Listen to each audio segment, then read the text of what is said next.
I applied to System76 because they were looking for an R&D position, and I have lots of years of experience with it. So they wanted somebody who specialized in CNC machining and operating and design. And I have that from past job experiences. So when I came in for the interview, they gave me a bunch of projects and kind of asked what I thought of them. And I guess they liked my ideas and then told me to set up this machine. It was pretty much brand new when I started. So it's nice standardizing it and setting up all the tooling, being able to get new fixtures for it.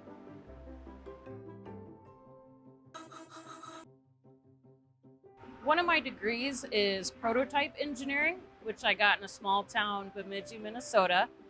And from there, I worked for a consultant firm that did a bunch of R&D for like Wagner, Medtronic, St. Jude, and it's taking napkin sketches and going from a functioning form prototype to handing it off to production. So the CNC mill is a subtractive process. And what we do is we take a block of aluminum and machine it down to our parts.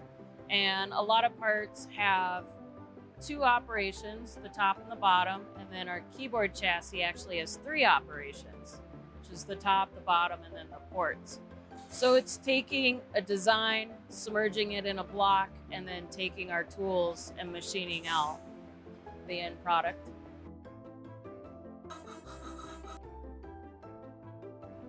I actually started as an architectural drafter, and in 2008, when the recession hit, I got laid off and then walked through the college that had prototypes and signed up for college that year and ended up taking off about 13 years ago.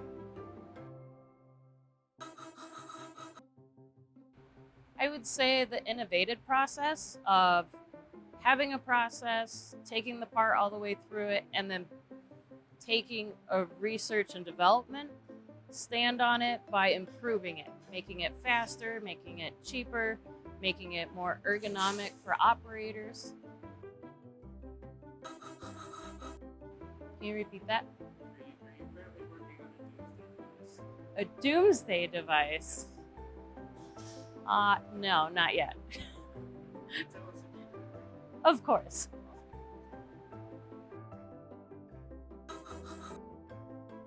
Hobbies after work is I run an Etsy shop called Fishing for Her. It's handmade wooden fishing lures, and then I also own a Glowforge laser. And so with some of our scraps of veneer, I make flasks and bottle openers. And sometimes I do inlays into wooden boxes as well.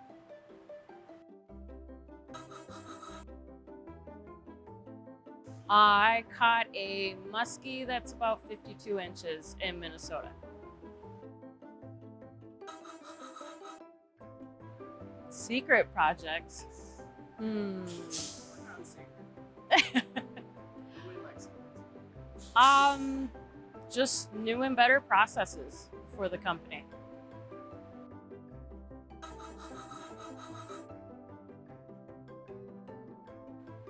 I think automating, especially for the CNC world of like pallet fixtures, switch outs, will help the longevity of the operators being on their feet and at the machine. It will lessen wear and tear on their bodies and also lessens the human hair.